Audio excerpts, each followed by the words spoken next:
Good afternoon, everybody. We are live, and I'm joined by my wonderful guests, Christian, the Viking Byfield, and Mark Howlett of Propco. How you doing, boys? Yeah, very well. Thank you, David. Hi, Christian. Good to see you both. Mark, good to see you. Mincy, always a pleasure. Always a pleasure. We're here to learn a little bit more because we touched on it previously when we broke the news of your tie-up and your integration.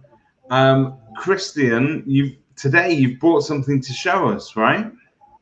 That's right. So, to be honest, the way a lot of our integration works, and we'll talk about this in more detail as we go on. But I mean, the clever thing about the integration that we've built with Propco is it really is a sort of end-to-end integration throughout the whole transaction process. So from the moment a tenancy transitions into a concluding status, all the way through to a deposit reconciliation.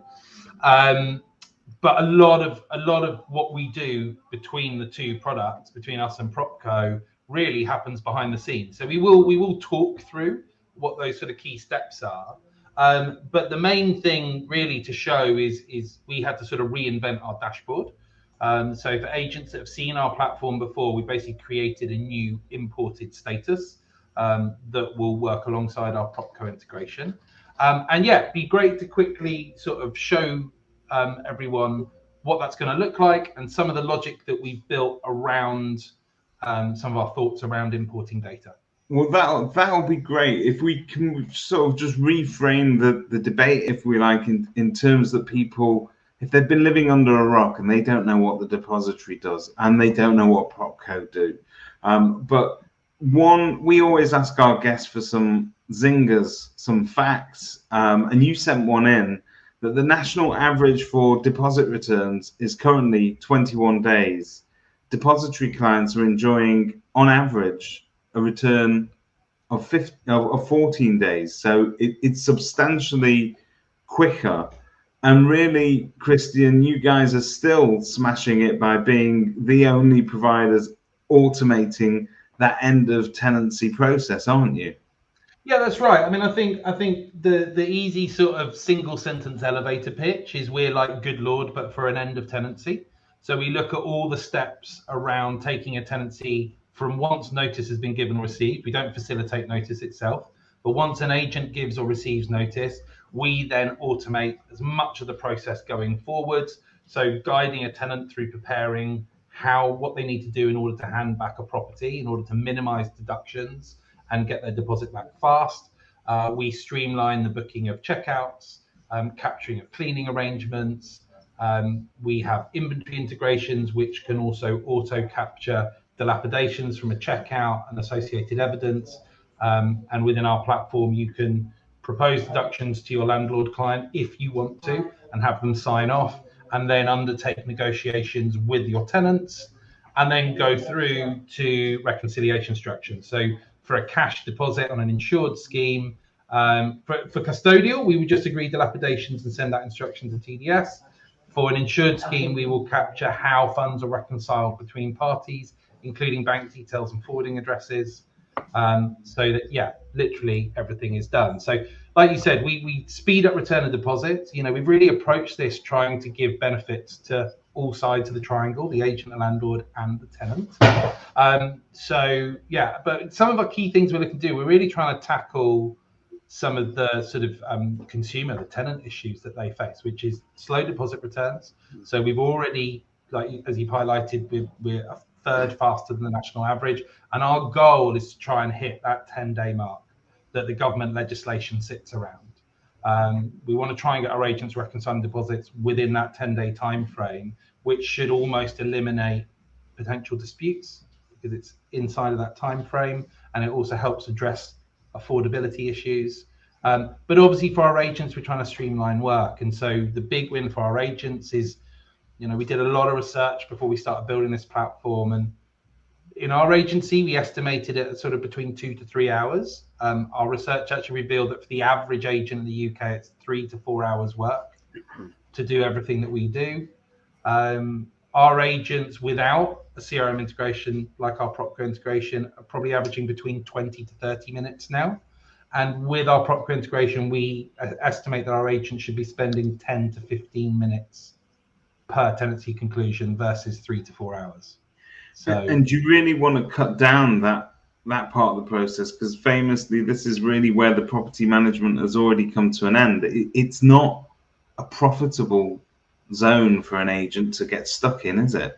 It's not profitable. It's a key part of the process, but it's just a horrendous process, you know. And what we're trying to do as well is we're trying to sort of what's the word? We're trying to make the agent be perceived as more of an independent party that sits between the two, rather than the perception by so many tenants that the agent is somehow in cahoots with the landlord to rip the tenant off and steal deposit funds unjustly. And so we're trying to sort of move that conversation on. And again, you know, in the 2 years we've now been running, the feedback that we get from 90% of our tenants, of our clients' tenants using the platform, is they love it. They find it fairer, more transparent, faster. They feel like they're handled in a more professional manner, which is, you know, that's what we want. We want our tenants to feel treated fairly. And again, that reflects well on the agent. So if one of your clients is also a client of Propco, you found a way to make this even more seamless. And obviously integration is a great buzzword, but really what we're talking about here is we are avoiding manual data entry, and we're avoiding perhaps duplication of data that can often lead to mistakes being copied over, rather than being absolutely seamless and flowing. Yeah, I think now's probably a really good time for those who don't know Propco that well. I think now's a really good opportunity for Mark to sort of explain a little bit more who Propco are in the marketplace, because I think they're a much bigger player than a lot of people realise. So I'm gonna shut up for a little moment, which doesn't happen too often, and hand you over to Mark. That doesn't happen at all on our webinars. Go on, Mark, take it away. Thank you, gentlemen, and Christian. Yeah, I thank the sort of description there of the depository and how that works, and what actually some of the objectives of that are. Really do sort of couple into what we've always sought to accomplish as well in the lettings industry. For those that don't know about Propco, we're actually in our 25th year this year. So, and I've been here since day one. I'm a founder of Technology Blueprint, who are the builders of Propco. So it was a friend of mine from school, Stuart, who also is still a part of the business. And we developed this system that started off as a DOS system back in the late 90s into early 2000s. We made it into a Windows-based platform, and then into what it is today, which is obviously a web-based solution. But the essence of this, and I think there's some key words that come to the mind, Christian, you've already used them. Transparency, I think it is absolutely essential in this space. And having a platform like Propco, coupling in with other systems like the depository, it creates that visibility, that transparency for the end user. That's in this case for you, it's the tenants and or the landlords. But where Propco as a platform sits in the middle, that's handling masses of volumes of data, properties within our space, within our portfolio, if you like, within our client base. We enjoy customers like Countrywide Connells have been using the product since 2008. LRG, Leaders Romans Group, are a client. There are many others, but that equates to, just naming that, calling out those couple of brands, respected brands in the industry, that equates to massive volumes that exist. Huge scale, really, isn't it? And I think, you know, the way that the market has gone in the last 8-9 years, where companies are acquisitive, the ability to deal with volume and scale is absolutely critical. And that again leads into this sort of service provision that Christian put forward with the depository solution. Because if you've got a portfolio, 100,000 portfolio or more, and you're, you know, consuming hours doing a part of a process, that equates, if you convert that into money, that equates to an awful lot of money. So where you're trimming off minutes and tens of minutes here and there, that actually makes the process a lot more efficient, a lot more productive, great benefits to the end user, great benefits to the agency, and it just pushes the standards that we expect in this industry to another level. And we've got to keep doing that. We've just got to make sure that this industry continues to progress and grow and improve. And these integrations, this kind of relationship is aiding that experience. Fantastic. Christian, I think you should show us what you got going on there. Right, so let's have a look-see. Share screen. Great. I'm going to jump over here. Great. Can you guys see that dashboard that I brought up? Sorry, because I've had to hop away to the tab. Can you see that? We can now, yeah. Can now. Brilliant. Fantastic. So this is largely, obviously, our platform can be completely white labeled. So this is currently in our depository branding, but obviously any agent using our platform can have the platform branded. And for agents that have multiple brands, we're able to facilitate a single account, but that operates across multiple brands and branding throughout that. So really, I just wanted to highlight this new imported status that we've developed to work alongside our Propco integration. So the way that we have built the integration to work with Propco is we've really looked at best standards. So what are the minimum amount of actions that we can create that facilitate our two platforms talking and progressing? So, right at the offset, there was that, do we create an export to depository button? Well, actually, no, because actually that would mean that's a specific action that users now have to undertake. So the element that triggers our initial integration, our initial data import from Propco, is very simply changing the tenancy status within Propco. So, when an agent gives or receives notice in Propco, they will ordinarily go into Propco and change the tenancy status to ending.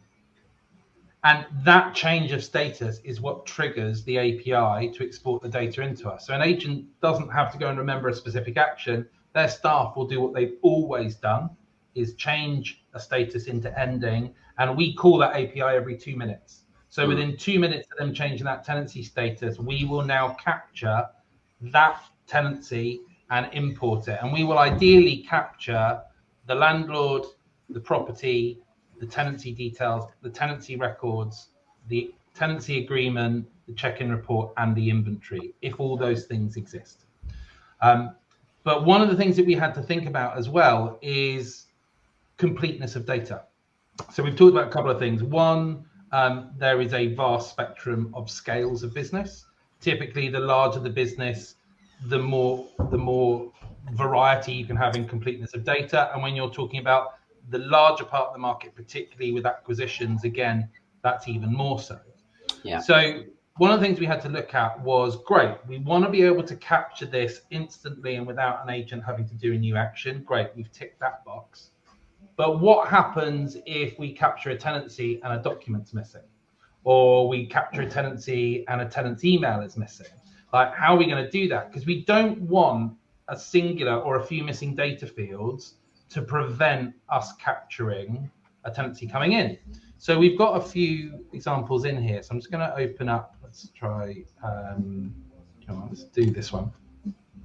So we come into this one, which has been imported, but straight away, because there's data missing, you've got this red flag at the top, and you can just expand that. And so here it shows exactly what data fields are missing for this to be a complete file. And rather than have to go into our application and pick out what's missing, everything's here. So for most agents, and I think most property manager admin agents will now work on a dual screen system. So they'll have their 2 computer screens, they'll have Propco open next to them, and they'll just be able to drag and drop across the missing fields. So in this instance, the tenant's email and phone number. In fact, for both the tenants, that hasn't come through. And then for this one, it hasn't captured the tenancy agreement or the inventory and check-in report.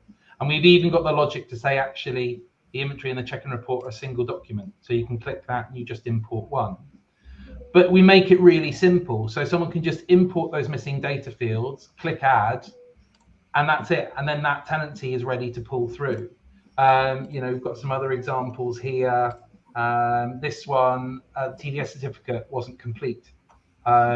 So because we have a TDS integration, which validates a deposit certificate, if that is not correct and it doesn't get validated by TDS at the point of import, again, that's flagged so that they can re-input that and it will instantly live check that again to make sure it's valid.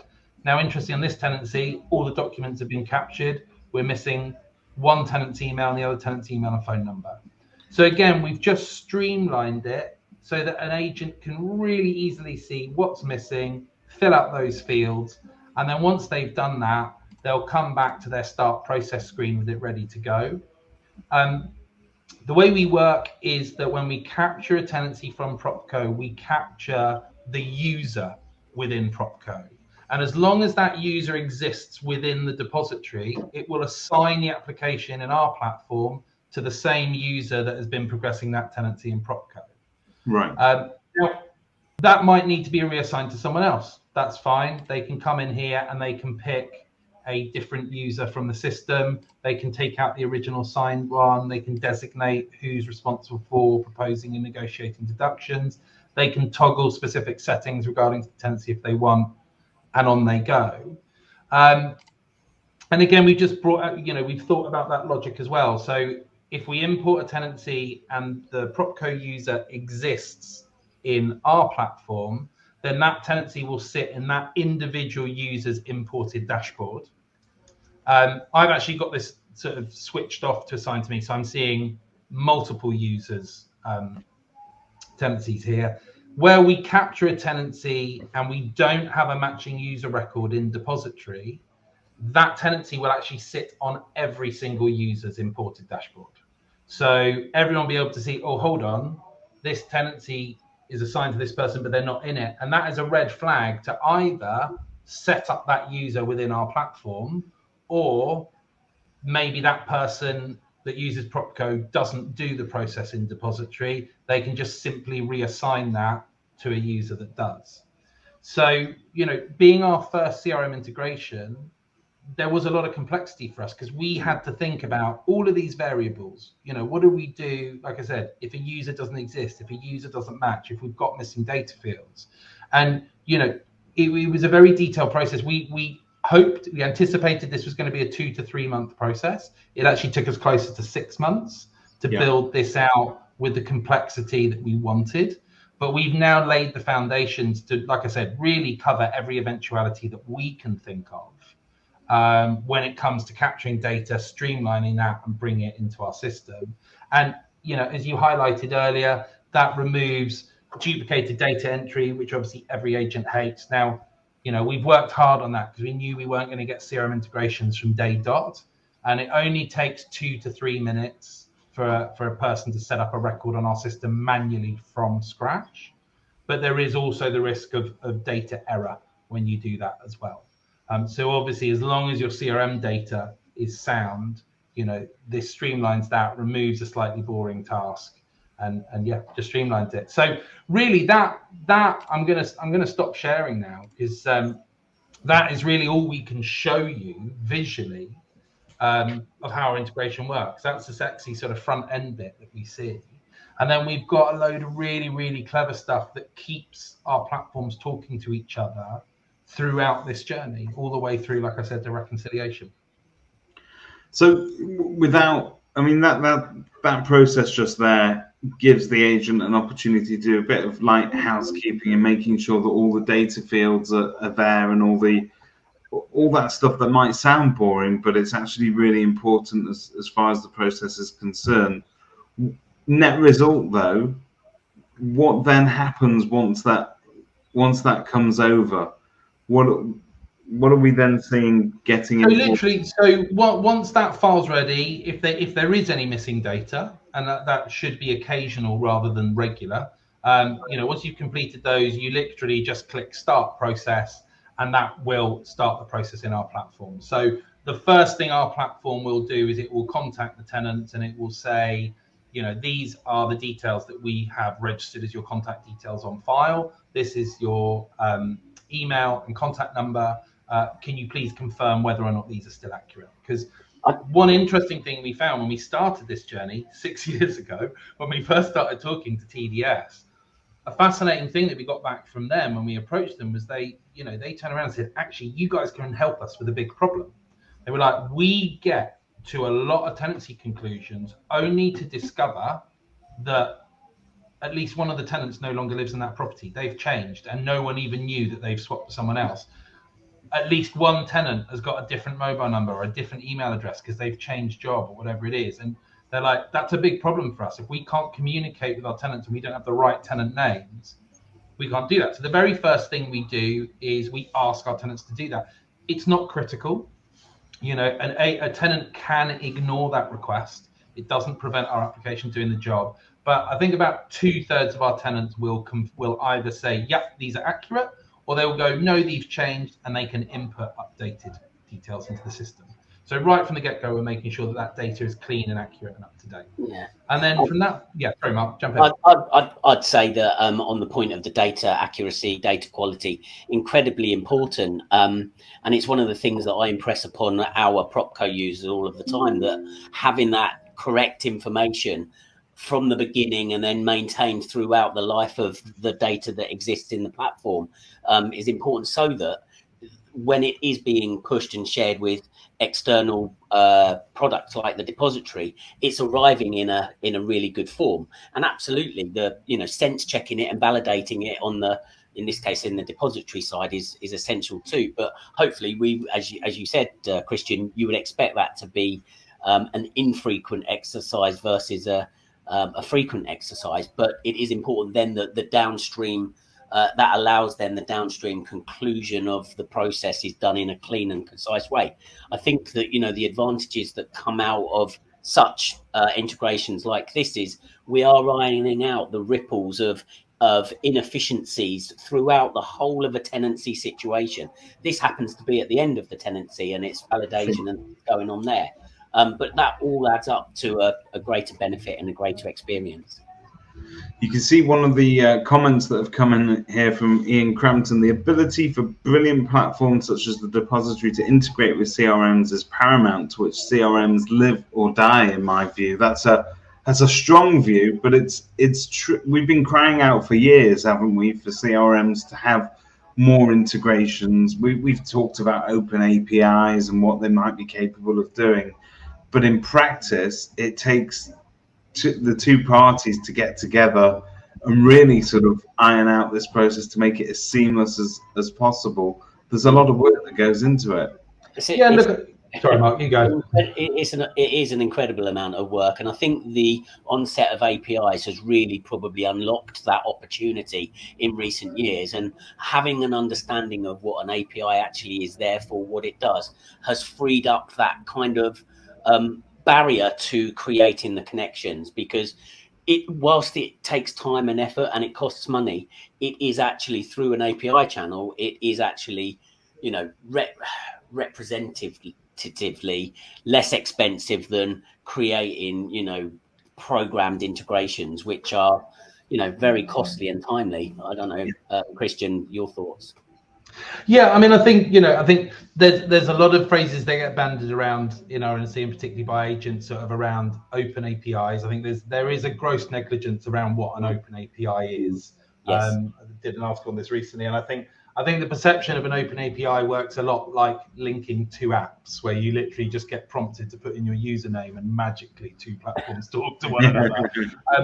That's not the case. No. And I'm going to say, obviously, Propco are a much more mature product than ours. They've already got a series of integrations. So on Propco's side of building the integration, there was actually only a few APIs that Propco had to deliver that didn't exist.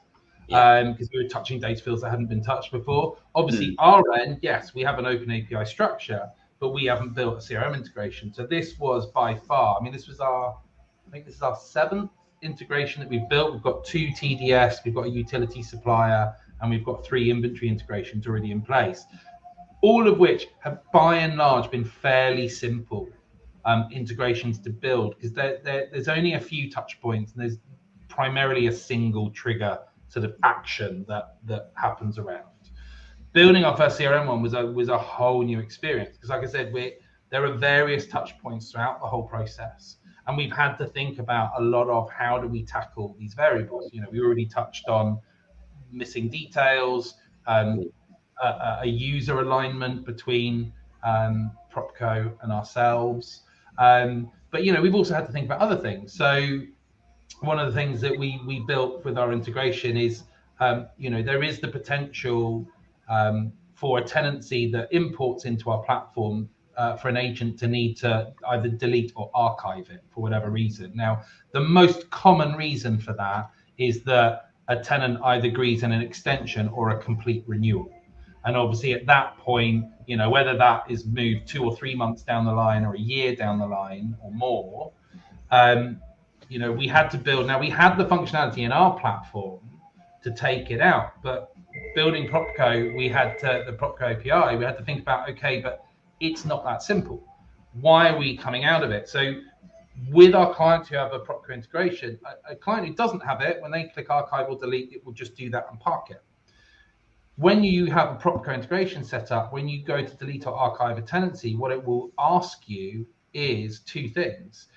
Do you want to be able to re-import this at a later date? Now, you might be taking it out because a landlord, and I'm glad to say this is very, very rare, but you might have a landlord or tenant who refuses to engage with a digital platform. There's always a concern for us rolling this out, but the numbers are tiny. I think we've had 3 in 2 years across about 8,000 tenancies. So it's tiny, thankfully, but the most common reason is a renewal. So what we've built is we built the logic so that an agent can say, in those unusual circumstances where landlord's like, I do not want to use this platform, I just want someone to call me, they can take a tenancy out of our platform and they can say, no, do not bring this back into the system again until a new tenancy comes in. But in an instance where it's been renewed or extended, they can go, yeah, recapture this in the future. So we'll park it, but we will still keep looking out for that change of tenancy status in the future. So 2-3 months down the line or a year down the line, when those tenants do decide to vacate, we can still recapture that tenancy and import it. In the instance, like as I highlighted, the rare ones with the landlord, what an agent can also do at that point is we've built a workflow trigger within Propco. So if an agent wants, they can build a deleted/archive depository tenancy workflow, which can be triggered by us automatically to say, look, this needs looking at to understand how this tenancy needs to be taken forward. Is it a landlord that refuses to engage with the platform? And is that why? Do we need to educate them, whatever? But again, we trigger that little workflow so that for those unusual circumstances, we're still automating it as much as we possibly can. And likewise, when it all goes smoothly and we've got to the end of that tenancy return scenario, your system's automatically reading the deposit ledger and updating it all the way through back to Propco. Yeah, so one of the great things Propco did was they expanded the data they could capture per individual tenant on a tenancy, because of the way that we capture like a joint tenancy details. In theory, a deposit could be reconciled to every tenant. So you could have, say, for example, 5 tenants on a tenancy with a deposit or portion of a deposit going back to every single party. The tenants will dictate that within our platform, how those funds are reconciled and split between all of them. And anyone who is owed money, we will then capture bank details. And if we're capturing bank details, and letting agents will like this one, in order to submit bank details, they have to give us a forwarding address. Yeah. Now, our forwarding address... It's the simplest detail, but it's the cleverest bit of the system. It's the most difficult piece of data for an agent to get hold of because tenants hate handing that over. However, they don't question it when they have to give it along with their bank details. And so importantly, what we do, we capture the amount, we capture the bank details, and we capture the forwarding addresses, and we export that direct into Propco. So now, on every Propco ledger, we've got that, they're owed this amount, here are their bank details, but we've also got that forwarding address. And now agents can start to look to leverage that data. They might want to now start looking into, oh, where are they moving it to? Yeah. Is it one of our properties? Is it a patch we work in? Are we going to go and buy the land registry title for that to see if it's got a buy-to-let mortgage on it? Is that a property we need to start targeting to potentially get on our books? But also, if they ever need to follow up with a tenant, they've got that elusive forwarding address to get there. But it is seamlessly all sat there without an agent having to think anything about it. And then at the moment that we send all that in, agents can also choose to trigger an accounts workflow within Propco. They don't actually necessarily need to. It depends how the agent wants to use it. Within our product, we can actually have accounts users. So our platform will prompt an agent's accounts user that a tenancy is ready for reconciliation. And they wouldn't do that within our platform like they normally would do. If they take that notice, they will then just go into Propco, reconcile the tenancy deposit like they should. And then we are constantly, again, every 2 minutes, we are reading that tenancy deposit ledger. So the moment we read that tenancy deposit ledger read 0, so they've actioned it, we know that that deposit's been reconciled. That triggers the refund action within our platform. So that triggers an email to the tenants to say, today your deposit has been reconciled with the ledger. And it still says allow up to 5 days in case there are accounting procedures that mean that money isn't processed immediately, but it's in the pipeline, so to speak.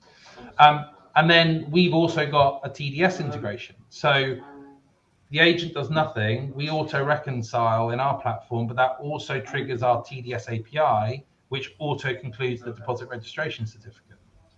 So the agent doesn't need to tell our platform it's refunded. We already read that and tell the tenants, which creates a completion report, which is also sent into Propco for completeness of data. So that is a record of the entire transaction, who did what when, what deductions were agreed, for what, by who, and that PDF is sent and stored within Propco. It's still available in our system, but it's sat there should an agent ever need to refer back to it. It's right there where they want it.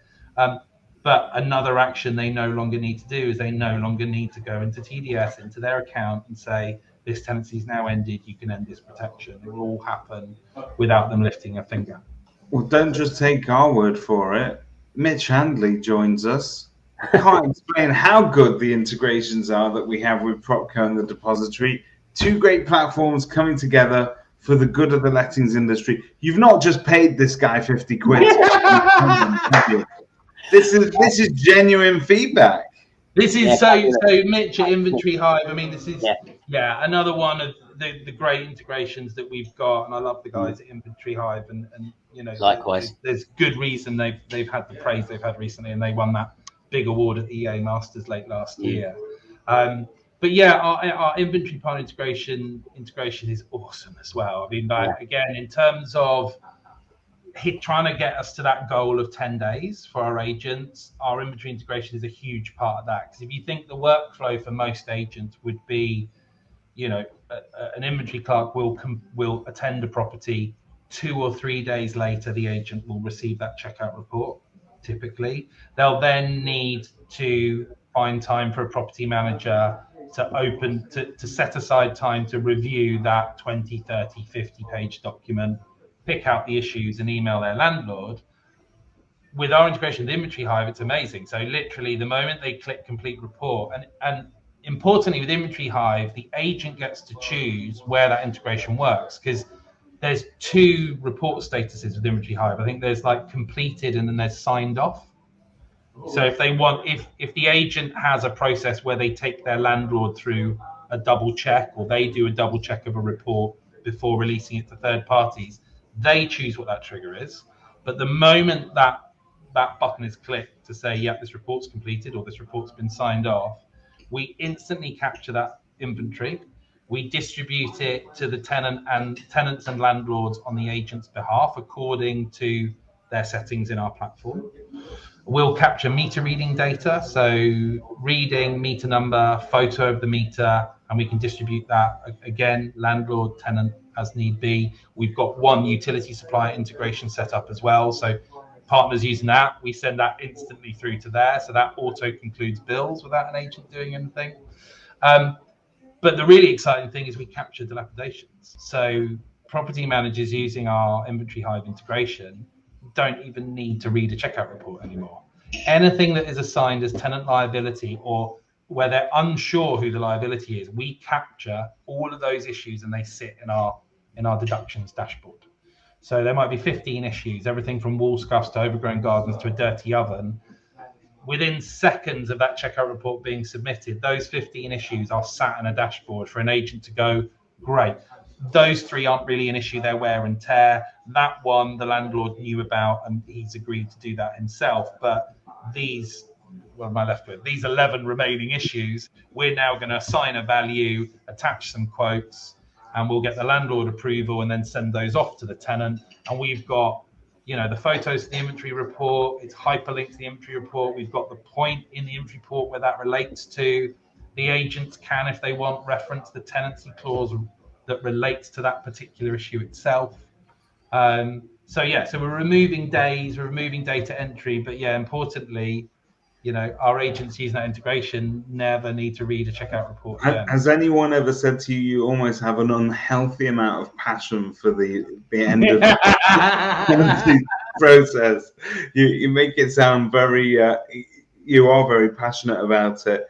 So you mentioned earlier, but the average, and again, it differs depending on processes and who's handling it, but the average time taken was sort of 3 or 4 hours if they were efficient on a good day with the wind behind you, with Propco and the depository working seamlessly. What do you think you can get that down to?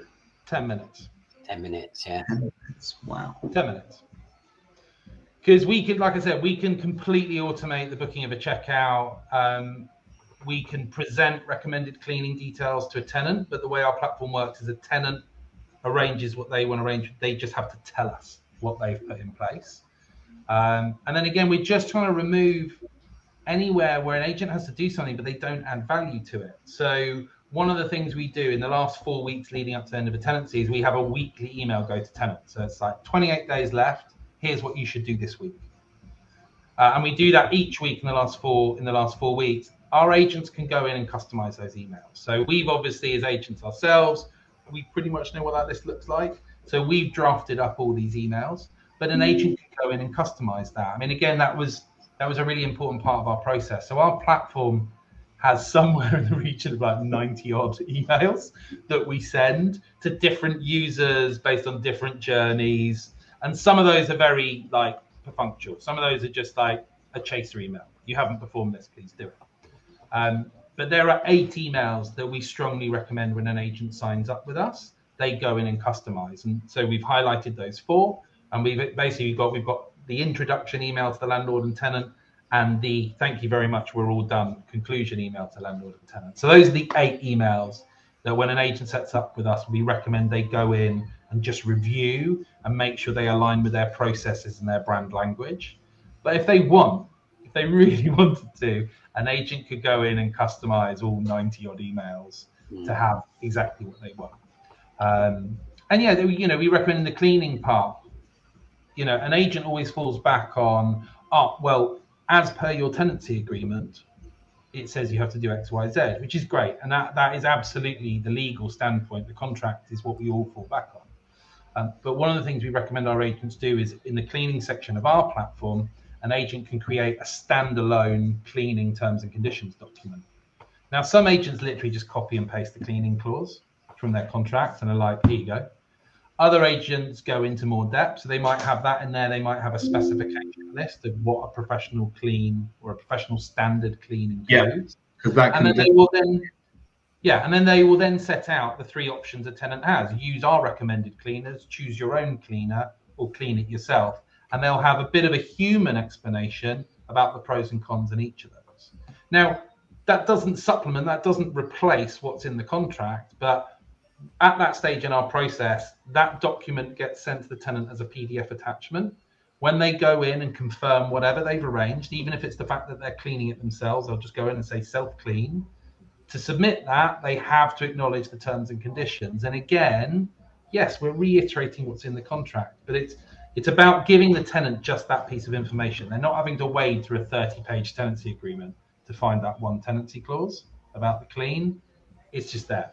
It's a 1 or 2 page PDF document that hopefully is predominantly in plain English and just makes it really clear what a tenant's choices are, the pros and cons, and how they go about fulfilling that. And if they do that, then they can be ensured that they will get their deposit back quickly with as fewer deductions as possible.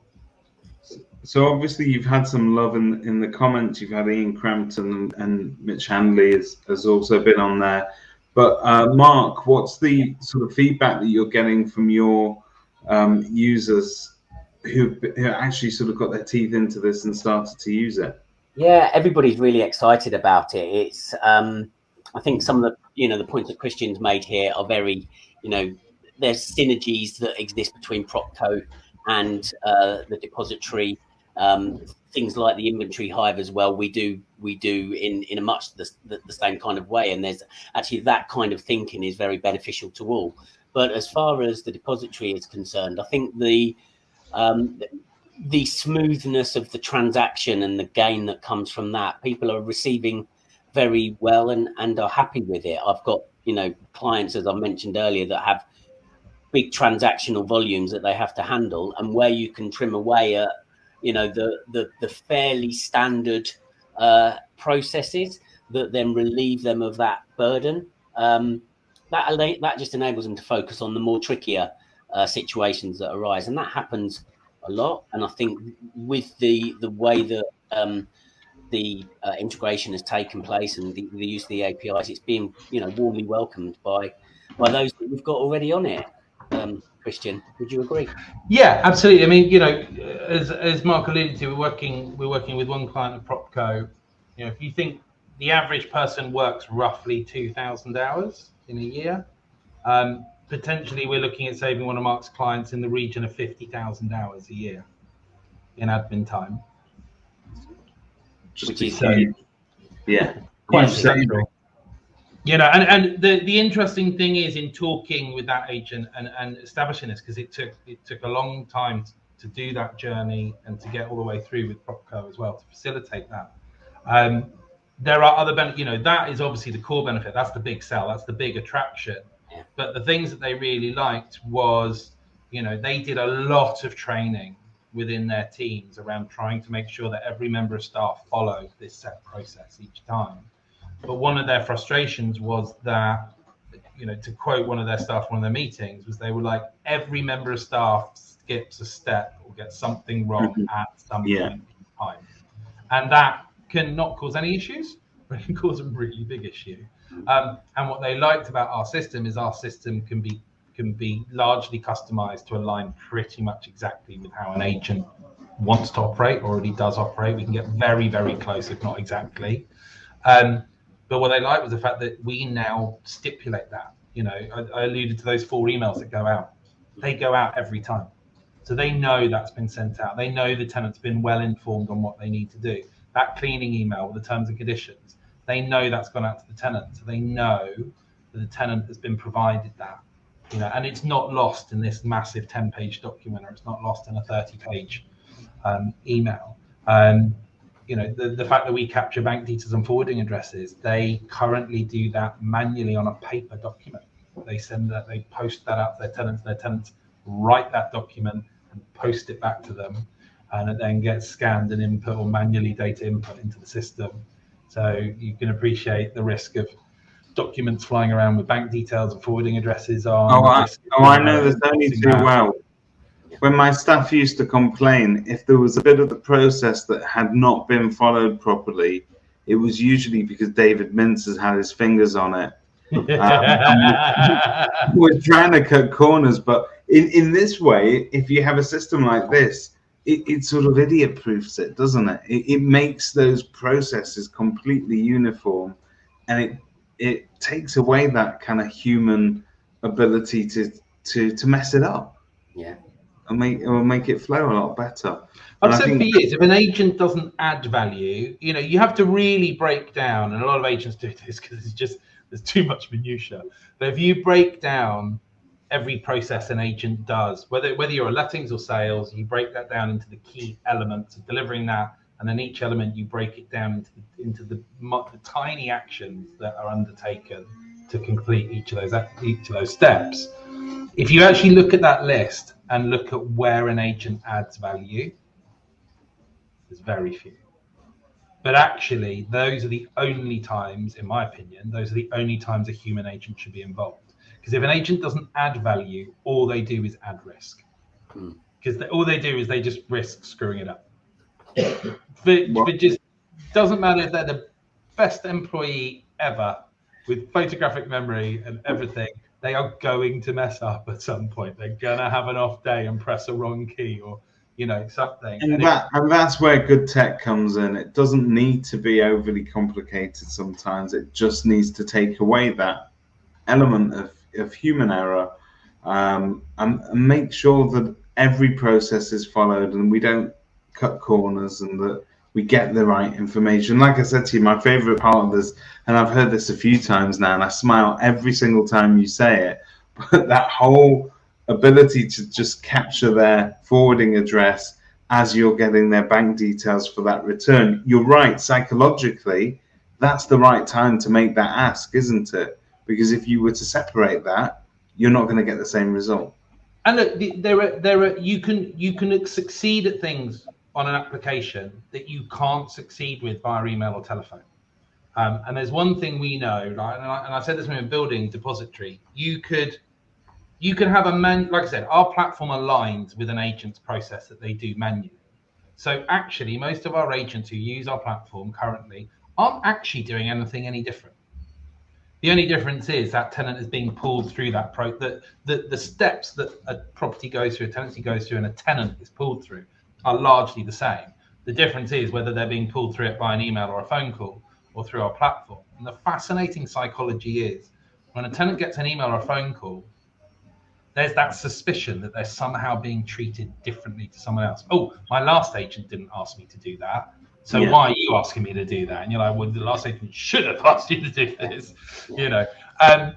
But interestingly, you ask that tenant exactly the same question in the format of an app. And it's like, oh, I have to fill this out to go to the next step. Oh, because we've been trained, haven't we? Yeah. Just accept it. And that's the fascinating thing. And that's where, you design tech well. But, interesting, a tenant can input a forwarding address with us right from the start of the process. They don't. I mean, largely because quite a lot of them don't know where they're moving to yet. That's the reality of the matter. But throughout the whole journey, they could put that in. But yet, we have not had a single email to date where a tenant's got to the refund stage and gone, I categorically don't want to give you a forwarding address. I refuse to give you a forwarding address to submit bank details. We've not had it happen once.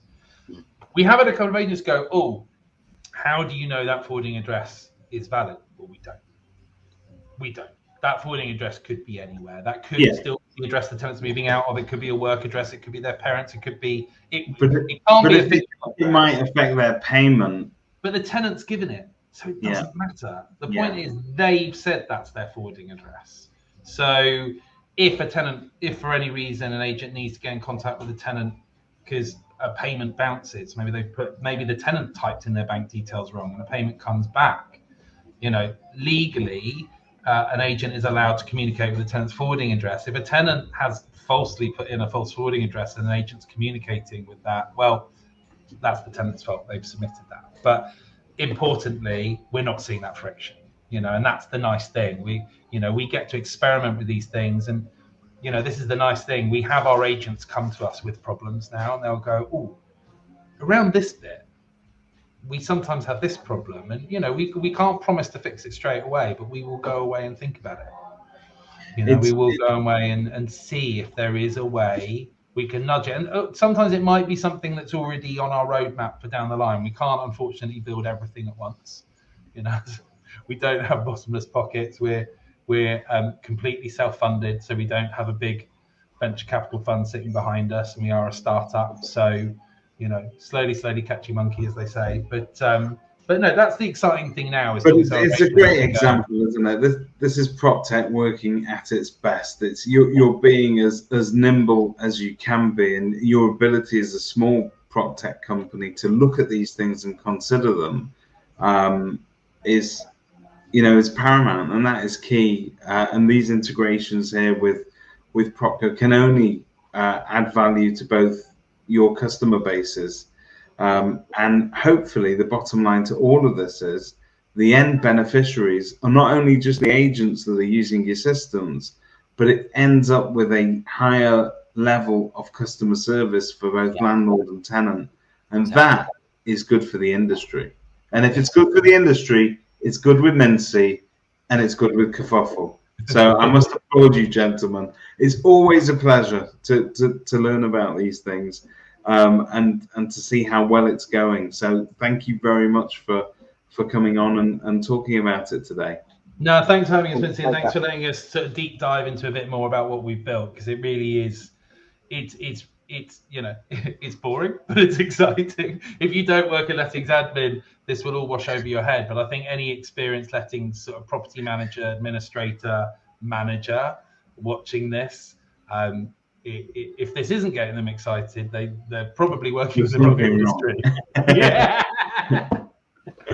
Thank you very much. Wish you all a good week, and we'll catch up with you again both soon. Thank you Cheers, so much. Thanks a lot. Bye. Bye.